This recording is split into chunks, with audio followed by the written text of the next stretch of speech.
დავით სერგიენკო თანამდებობას სარტოვებს ჯანდაცვის მინისტრმა განმარტება გააკეთა და უარყო პრესაში გავრცელებული ინფორმაცია თანამდებობიდან გადადგომის შესახებ. მის თქმით, მუშაობას ჩვეულ რეჟიმში განაგრძობს. მინისტრი გადადგომის შესახებ ინფორმაციის გავრცელებას პრესასთან ცუდ კომუნიკაციას უკავშირებს.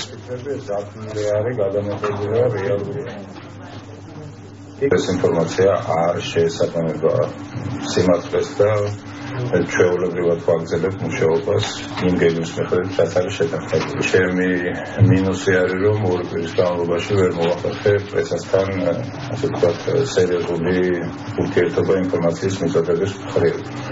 ამას თავისი ობიექტური მიზეზები ჰქონდა, იმიტომ რომ ეს ორი კვირა საერთოდ იყო, რომ პირველი შედეგები ჰქონდა. ეს კრიტერიუმები უკვე გადის და ძალიან მალე დასრულდება მათი რედაქტირება, ანუ უფრო რეალობასთან მორგები. აქ იყო რამოდენიმე ესეთი სუსტი წერტილი, რომელიც გადაიხედება და უფრო მოქმედი და რეალობასთან მისადაგებული გახდება.